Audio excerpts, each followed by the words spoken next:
Olá, estamos no ar com o programa OAB Nacional.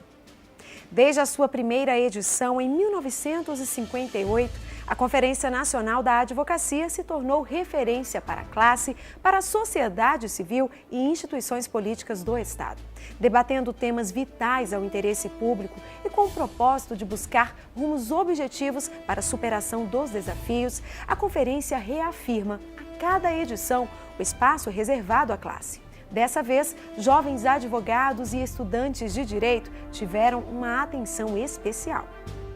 E no programa de hoje você confere o que foi discutido no terceiro dia da 23ª Conferência Nacional da Advocacia Brasileira.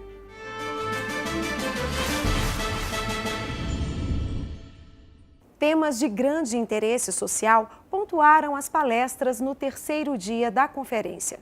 O painel Transparência Pública, Ética e Orçamento reuniu 8 palestrantes em torno do tema. Já a igualdade e as ações afirmativas foram discutidos no painel 31 por vários especialistas no assunto. Cada uma das 8 palestras abordou um aspecto diferente dos temas, mas todos os palestrantes se concentraram em torno de uma só ideia. O Brasil já tem um farto material jurídico para garantir a transparência pública nas ações do governo, sobretudo na elaboração e gestão dos orçamentos públicos, mas falta eficácia na divulgação das informações. Os recursos não são destinados efetivamente àquelas atividades importantes e normalmente há desvio disso. Então é importante que o advogado passe a controlar, que a ordem tenha uma atitude muito positiva em termos de controlar os recursos que são destinados. Os sistemas que os tribunais disponibilizam hoje, eles são sistemas gerenciais, ou seja, eles permitem o acesso a casos individuais, mas eles não facilitam o acesso a dados estruturados. A sociedade hoje clama por transparência.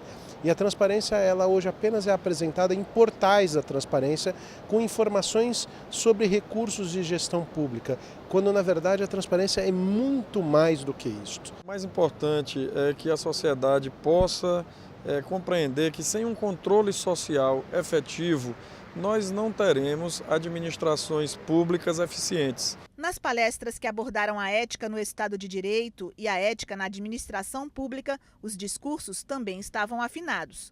Segundo os conferencistas, a categoria dos advogados tem contribuído para os avanços na área, mas é preciso mais. A OAB tem um código de ética novo de 2015, inclusive, e isto existe também no âmbito da administração pública, com a criação de comissões de ética, como no Estado de São Paulo, e a elaboração de códigos de ética para os servidores públicos. Nós falamos sobre ética no Estado de Direito e trabalhamos a anteposição entre a ética no Estado de Direito e a ética no Estado de Polícia, fazendo a crítica desse estado de coisas que o país está a viver hoje e instando sempre a nossa grande corporação a ficar vigilante para o respeito às garantias fundamentais, às garantias legais que têm sido vilipendiadas nessas situações que a crônica judiciária tem mostrado cotidianamente de violação a direitos fundamentais em nome de um combate sem freios à corrupção. Esta 23ª conferência foi marcada por diversos temas de interesse social e já pode ser considerada histórica pelo ineditismo de alguns debates. Um exemplo são as discussões sobre liberdade religiosa do painel número 31. A advogada Damares Moura Cuo abriu o painel sobre igualdade e ações afirmativas, com dados alarmantes sobre intolerância religiosa. Segundo o Disque 100 do Ministério dos Direitos Humanos, a cada 15 minutos é registrada uma denúncia de intolerância religiosa no país. 42% das queixas vêm do Sudeste e pelo menos 30% delas envolvem religiões de matriz africana. E o número de denúncias aumenta dia a dia. O Brasil ocupava o primeiro lugar no mundo em tolerância religiosa. Hoje é considerado um país com restrições moderadas. O lado positivo é que o Estado brasileiro, segundo Damares, está comprometido com a pluralidade e a tolerância. Só precisa continuar os avanços. Advogados precisam se qualificar no atendimento às demandas de intolerância religiosa e, naturalmente, influenciarmos, por meio do nosso órgão de classe, que é a OAB, o aperfeiçoamento da legislação, que ainda carece de uma melhor regulamentação na aplicação do direito garantido. Fernando Lotenberg, presidente da Confederação Israelita do Brasil, traçou um panorama histórico da imigração no país, falou da situação dos refugiados e dos avanços trazidos pela Lei 13.445. Esta nova lei de imigrações traz um tratamento completamente diferente para a questão do imigrante e do refugiado no Brasil. Nós estamos saindo de uma legislação da época do regime militar, que era o Estatuto do Estrangeiro, que tratava o estrangeiro como alguém perigoso, como alguém suspeito para a ordem interna no Brasil, para a sociedade. Então, a gente fez essa mudança, a lei nova é mais liberal, ela concede direitos para os migrantes, eles podem trabalhar, eles podem ter visto de permanência, podem participar da vida nacional. A questão indígena esteve presente no painel com a palestra sobre diálogos com sistemas de justiça indígena e proteção dos conhecimentos tradicionais e do patrimônio genético em terras indígenas. O palestrante deste tema tratou de biopirataria e da necessidade de investimentos protetivos. A solução é investir em dois eixos, a pesquisa e o patenteamento. O patenteamento é um patenteamento especial, sui generis, mas nós temos que trabalhar essa questão, porque o conhecimento tradicional não é conhecimento individual, é um conhecimento coletivo, então o patenteamento seria um patenteamento coletivo também. Duas palestras abordaram questões de raça. Uma abordou igualdade racial e a outra cotas e reparação da escravidão.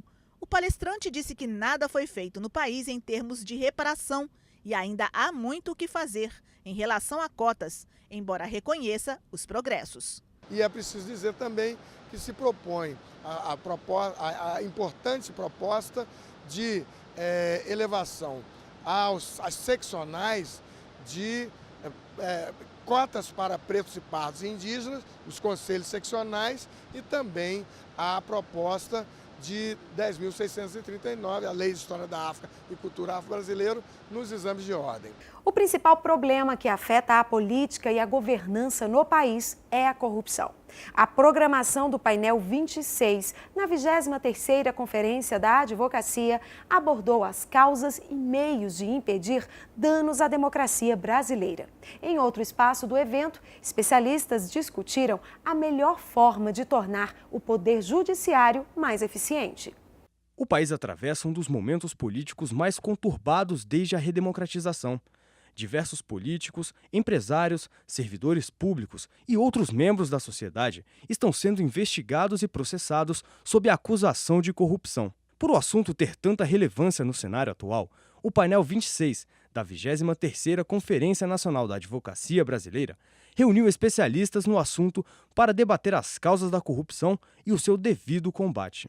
O presidente da CCJ da Câmara dos Deputados, deputado federal Rodrigo Pacheco, falou sobre as propostas legislativas de combate à corrupção e comentou sobre a possível criação de uma comissão especial para debater o foro privilegiado. O foro privilegiado discutido no Supremo Tribunal Federal também o é nesse momento na Câmara dos Deputados, através de uma proposta de emenda à Constituição que veio do Senado já efetivamente aprovada e passou pela Comissão de Constituição e Justiça dias atrás, com a admissibilidade da PEC, e agora será criada uma comissão especial para discutir a questão do foro privilegiado. Da minha parte e da parte de muitos deputados que laboram na Câmara dos Deputados do nosso país, há um compromisso absoluto de combate à corrupção, de combate à criminalidade, no entanto, com uma inteligência de preservação da lei e de preservação da Constituição Federal. O ministro Luiz Roberto Barroso foi um dos palestrantes mais aguardados pelos participantes, que lotaram o auditório do painel para ouvir o integrante do STF fazer um balanço sobre soluções para o cenário atual brasileiro. Mas nós precisamos enfrentar as causas da corrupção. Uma delas está no sistema político. O momento brasileiro é devastador. Esta é a triste e dura verdade. A fotografia do momento brasileiro é uma fotografia que impressiona a qualquer observador. um país de corrupção ativa, corrupção passiva, peculato, lavagem de dinheiro, desvio, evasão, fraude em licitações. E se você vai olhar o sistema penitenciário, não tem ninguém punido por isso. O advogado Antônio Cláudio Mariz, que atuou na defesa de envolvidos em esquema de corrupção, explicou que o desejo de punição por parte da sociedade não é o suficiente para resolver os problemas da corrupção. Uma cultura punitiva que prega a falácia de que a punição é o melhor caminho para se combater o crime. Não, o melhor caminho para se combater o crime é se combater as causas do crime. A corrupção não surge. Aliás, no Brasil, a corrupção é secular. A corrupção veio com a colônia. Nós temos raízes da corrupção, causas da corrupção, que nós vamos encontrar nos primórdios da história do Brasil. Também fizeram parte da programação de palestras do Painel 26 a advogada Dora Cavalcante, o presidente da Comissão Especial de Combate à Pirataria da OAB-SP, Eduardo Ribeiro Augusto, e o advogado Darcy Norte Rebelo. Ao mesmo tempo em que se debatia a corrupção no Painel 26, o funcionamento do Poder Judiciário foi o enfoque de discussão em outro evento. Os palestrantes do Painel 28 apresentaram fatores considerados desafios e propostas para melhorar a eficiência da justiça. O desembargador do TRT-6, Carlos Eduardo Pugliese, falou sobre a razoável duração do processo como garantia constitucional. O problema do judiciário não está apenas nos juízes. O problema do judiciário, da sua eficiência, está em todo o sistema. E desse sistema faz parte também o advogado, faz parte o Ministério Público, faz parte a Defensoria Pública e faz parte também, evidentemente, a magistratura. O judiciário, ele é eficiente em muitos casos. E o judiciário pode ser eficiente de forma integral. Também compuseram a mesa o ministro do STJ, Humberto Martins, o presidente da OAB-RJ, Felipe Santa Cruz, o diretor do curso de Direito da Uninove, Sérgio Pereira Braga, e o diretor executivo do Instituto Pro Bono, Marcos Fux. A necessidade de uma reforma administrativa no país foi o foco de uma das mesas de debate. Os desafios da intervenção do Estado no domínio econômico, serviços públicos, regime jurídico e terceirização foram alguns dos pontos levantados pelos palestrantes. Outra matéria que ganhou atenção foi o aperfeiçoamento da legislação do direito empresarial, principalmente nas situações que afetam o consumidor. O Painel 27 reuniu congressistas no terceiro dia da Conferência Nacional para discutir sobre a reforma administrativa. A procuradora da Fazenda Nacional, Carolina Zancaner Zocum, falou sobre a relação entre o regime jurídico e a terceirização no setor público. Se a terceirização na iniciativa privada já não é uma coisa, como dizemos assim, um avanço dos direitos trabalhistas, eu diria que na administração pública ela é muito pior, porque a administração pública sempre contrata pelo menor preço. O painel teve ainda a contribuição dos advogados Rubens Naves, Clóvis Besnos, Marçal Justen Filho, Flávio Bozon Gamboge e Marco Antônio Inocente, além de Márcio Camarosano, que discursou sobre o processo de contratação pública, uma das maiores despesas do poder público. As maiores despesas que são realizadas pelo poder público, além do setor de pessoal, são exatamente com as contratações públicas, especialmente no que diz respeito aos contratos de execução de obras públicas e os contratos de concessão. O direito empresarial também foi pauta dos painéis. Lei da falência, direito bancário e segurança jurídica no direito comercial foram alguns pontos discutidos na palestra. A penhora de cotas foi o assunto do discurso do advogado Marcelo Von Adamec. As cotas, afinal de contas, são bens incorpóreos dotados de conteúdo econômico e suscetíveis de sobre eles serem constituídos direitos reais limitados. Eu lembro aqui, por exemplo, o penhor e o usufruto e, portanto, logicamente, as cotas são penhoráveis e discutíveis. A mesa foi composta ainda por Márcio Calil, Marcos Aldrey de Souza, Gustavo Ramiro Costa Neto, Fábio Ulloa Coelho e Vinícius José Marques Gontijo, conselheiro federal da OAB, que encerrou o painel falando a respeito dos efeitos da falência sobre o crédito tributário e trabalhista. Num primeiro momento, essa questão parece literal na lei, haja vista as disposições que estão sendo aplicadas com a Lei 11.101. Nada impede a lei de falências de, em caso de falência do contribuinte, subtrair esses acessórios, como as multas tributárias. Quem atua na área do direito empresarial saiu satisfeito com o conteúdo e com a oportunidade de se atualizar. Eu trabalho com direito empresarial, é um painel bastante diversificado. Fala um pouquinho do direito do trabalho, do direito fiscal, então bastante interessante, e a qualidade dos expoentes também foi bem bacana. O conteúdo eu achei muito bom, acho que houve muita felicidade na composição do tema, na distribuição dos temas, porque não ficamos assim num assunto único. Houve uma variedade bem interessante e os palestrantes estão ótimos, né?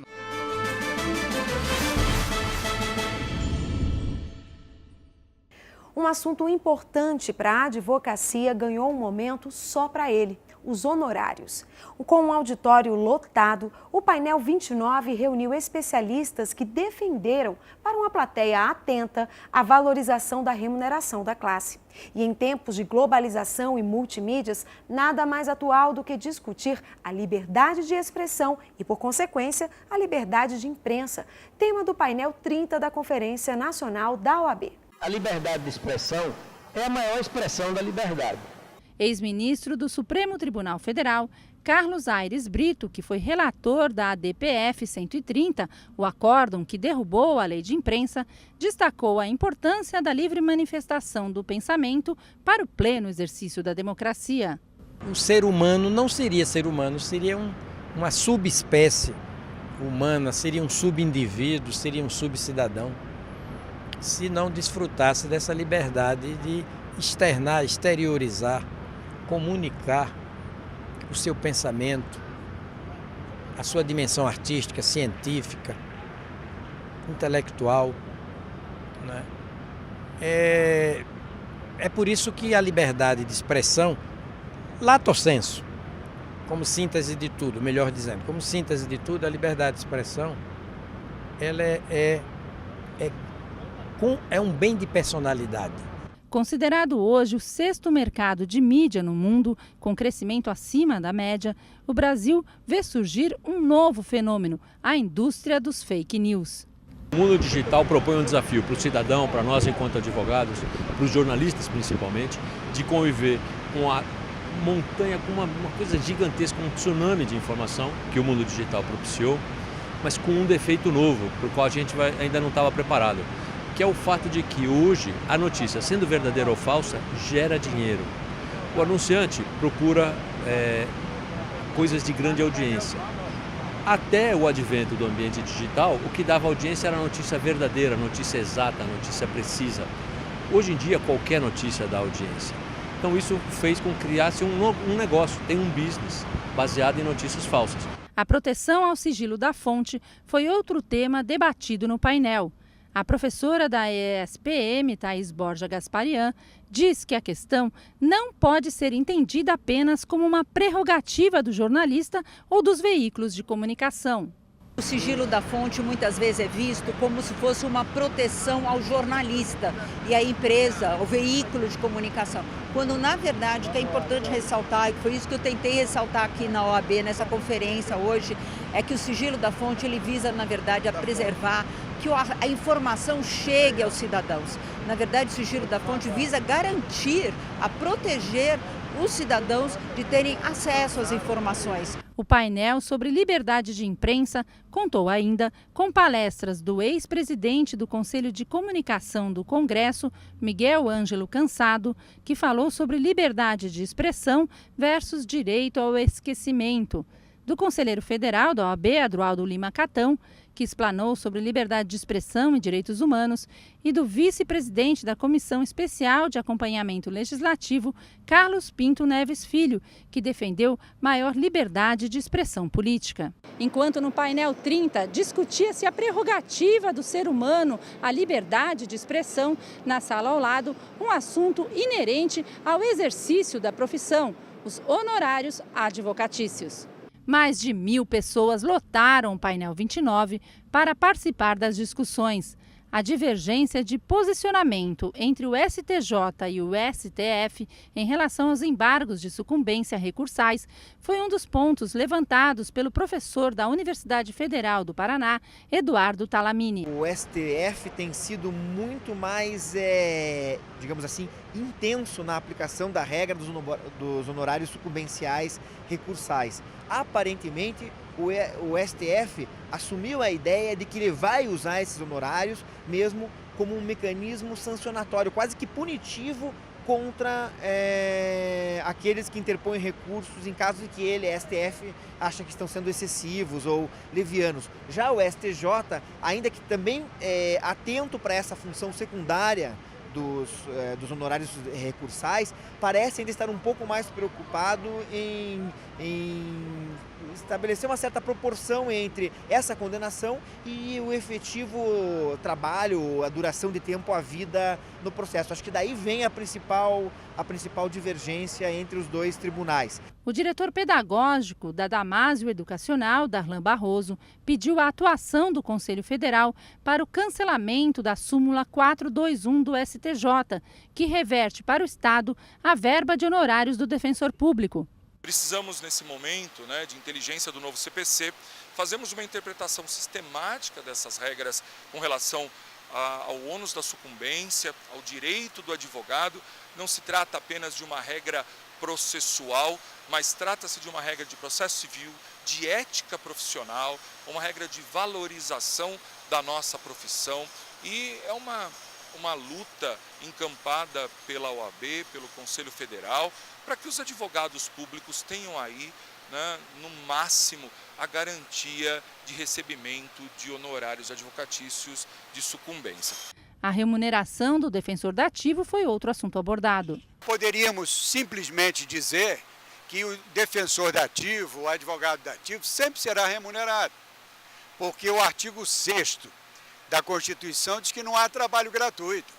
Todo trabalho deve ser condignamente remunerado. E será esse, afinal de contas, que é um trabalho científico, profissional e de um caráter de defesa de interesses de determinadas pessoas. Citado com muita admiração pelos demais colegas da mesa, o advogado e membro nato da OAB de Minas Gerais, Raimundo Cândido Júnior, falou do conflito entre os artigos do CPC e o Código da Advocacia.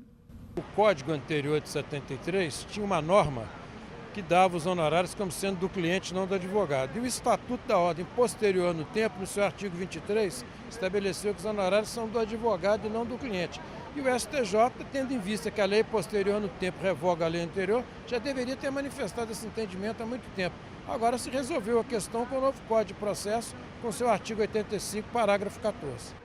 Ao final dos debates, houve ainda a votação da proposição do presidente da OAB do Distrito Federal, Juliano Costa Couto, para a inclusão na grade curricular do direito de matérias sobre a gestão de escritórios. Que a OAB brigue, lute para a inserção nos cursos de direito de uma matéria sobre gestão de escritório, sobre posicionamento comercial e até marketing jurídico, preparando o aluno para a advocacia. O exercício da advocacia demanda conhecimento técnico, óbvio, para agir conforme as regras do processo, demanda uma argúcia para como dialogar com clientes, mas demanda também uma postura que tenha uma estratégia comercial nela inserida.